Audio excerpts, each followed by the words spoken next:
उत्तर प्रदेश की राजधानी लखनऊ से बड़ी खबर सामने आ रही है। केजीएमयू विवाद मामले से बड़ी खबर सामने आई है। बता दें आपको कि लखनऊ से जो बड़ी खबर सामने आई है उसमें यूपी महिला आयोग की उपाध्यक्ष अपर्णा यादव को लेकर तहरीर दी गई है। जी हां, लखनऊ में अपर्णा यादव के खिलाफ तहरीर दी गई है। केजीएमयू मामले में अपर्णा यादव के खिलाफ ये तहरीर दी गई है।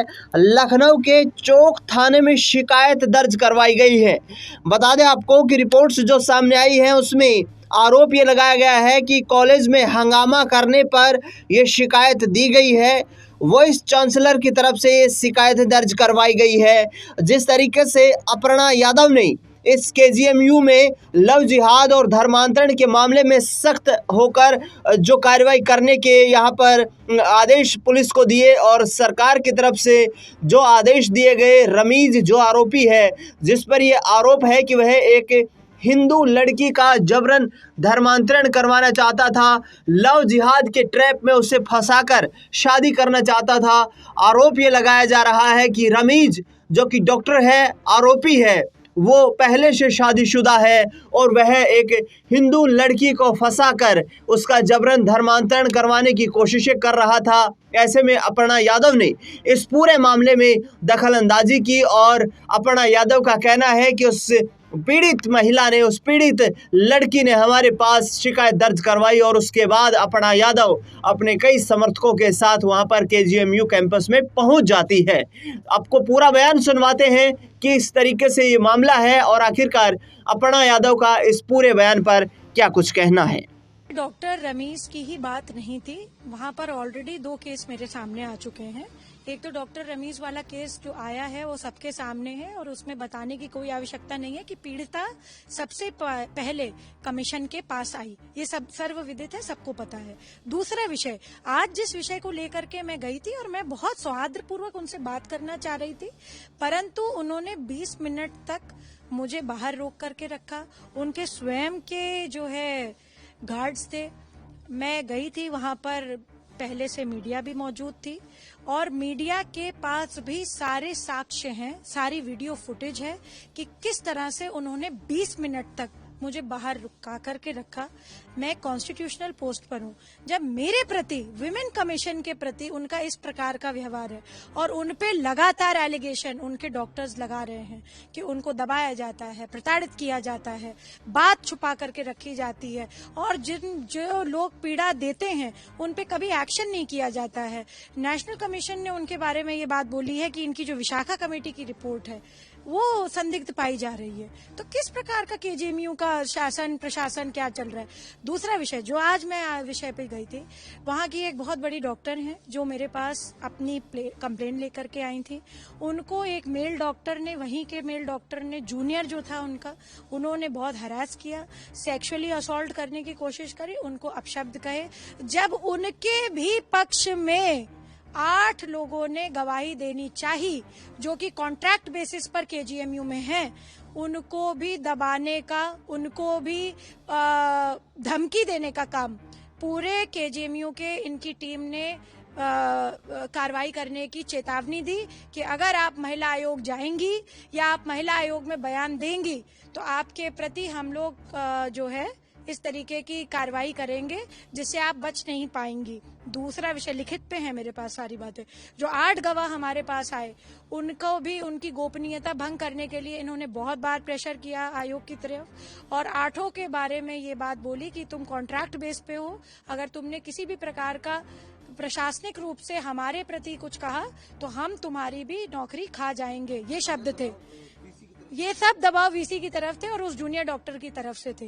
ये दो केस अलग हैं। तो मैं इस दूसरे केस के प्रकरण पे मिलने गई थी आज उनसे। तीसरी बात, जो ब्लड बैंक चल रहा था वहां पे बिना किसी नोटिस का, आप सबके पास साक्ष्य हैं, उसके पेपरों में आ चुका है। 2 साल तक प्रशासन को, सरकार को केजीएमयू ने क्यों नहीं बताया कि आपके पास परमिशन नहीं थी। जब आदरणीय मुख्यमंत्री जी इतना संजीदा रूप से सबके स्वास्थ्य के लिए चिंता करते हैं, हमारे देश के प्रधानमंत्री आदरणीय मोदी जी जब इतनी चिंता करते हैं, जब वो ये नारा देते हैं कि हमारा भारत स्वस्थ रहे, हमारा फिट इंडिया रहे, तो किस प्रकार के सपने को चकनाचूर करने में वाइस चांसलर महोदया लगी हुई हैं। और मैं तो उनसे बात करने गई थी, उन्होंने आज प्रेस करके आपके भी हैंडल से और कितने अन्य दर्जनों प्रेस के हमारे जो कर्मचारी उनसे भी बोला ये बात कि अपर्णा यादव जी हमसे जो है अकेले नहीं मिलना चाह रही थी। क्यों नहीं मिलना चाहूंगी, मैं तो मिलने ही गई थी ना वहाँ पे। आप सब इस बात के गवाह हैं कि मैं मिलने गई और वो वहाँ से भाग गई। उनके पास प्रेस कॉन्फ्रेंस करने का सुबह 11 बजे टाइम था, क्योंकि मैं आ रही थी उनके पास 12:30 बजे। उनको ये बात विधिवत पता थी। उनके खुद के कर्मचारी ने जो प्रेस पे बोला है, ये बात उनके सामने है कि 10 मिनट से हम आपका बाहर वेट कर रहे थे, पर जो है जब उनका मौके पर कोई मौजूद नहीं था। इसका क्या मतलब है? 2 तरीके के बाद केजीएमयू प्रशासन क्यों बोल रहा है और नाराज होने की बात है ये जब आप एक महिला कमीशन के साथ इस प्रकार की हरकत कर सकते हैं, तो लेडी डॉक्टर्स जो कह रही हैं इसमें किसी प्रकार की अतिशयोक्ति होनी ही नहीं चाहिए कि कितनी बार उनको जो है दबाया गया, कितनी बार उनको जो है इस तरीके की बात कही गई। और सारे एजेंडे भूल करके केजीएमयू एक प्रतिष्ठित कॉलेज माना गया है, यूनिवर्सिटी मानी गई है हमारे देश की, जहाँ प्रीमियर इंस्टीट्यूशन में अपने बच्चों को ख्वाब देखता है व्यक्ति। एक ड्रीम होता है हर पेरेंट का कि हमारा बच्चा अगर डॉक्टरी पढ़े, हमारा बच्चा डॉक्टर बने, तो केजीएमयू से निकल कर का है। उसमें धर्मांतरण जैसे कार्यक्रम हो रहे हैं, उसमें जो है ये लव जिहाद वाले मामले हो रहे हैं, उसमें जो है एक ही धर्म के लड़का लड़की डॉक्टर हैं तो लड़की को दबाया जा रहा है। ये और चौथा केस जो बात बता रही हूँ मैं, ये जो महिला वेटरन जो बड़ी डॉक्टर हैं, एचओडी हैं एक डिपार्टमेंट की, वो मेरे पास आंखों में आंसू लेकर के आएंगी कि उनकी विशाखा कमेटी को फोर्ज किया गया। ये किस प्रकार का प्रशासनिक कार्रवाई करना चाह रही हैं? ये क्या जताना चाह रही हैं कि इनसे सुप्रीम कोई नहीं है? ये कमीशन जो है, इन्होंने ये तक धमकी दी है कि आप महिला कमीशन के पास जाएंगी तो हम आपके ऊपर कार्रवाई करेंगे।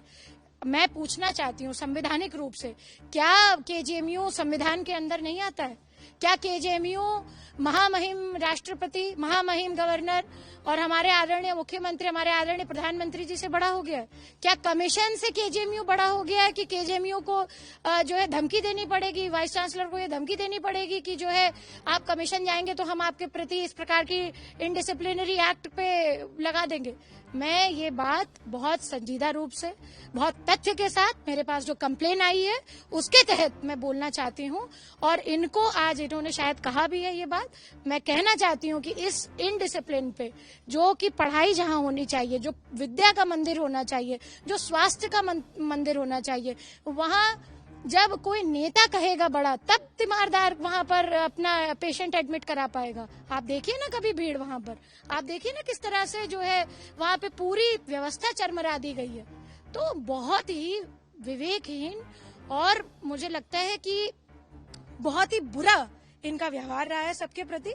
और जब ये उजागर होने वाला था, जब हो सकता है ये तभी फेस नहीं कर पाए, और हम तो बहुत प्रेम से, बहुत अदब से मैं मिलने गई थी। मैं अभी भी उनके लिए बहुत रिस्पेक्ट रखती हूँ कि ठीक है, पढ़ करके आए हैं, डॉक्टर बने हैं, परंतु उनका ये व्यवहार अच्छी बात नहीं थी, ये व्यवहार कुशलता नहीं थी और उनको इस तरीके का काम नहीं करना चाहिए था। कमीशन के पास आपको कोई अधिकार नहीं है कि आप रोक सकते किसी को।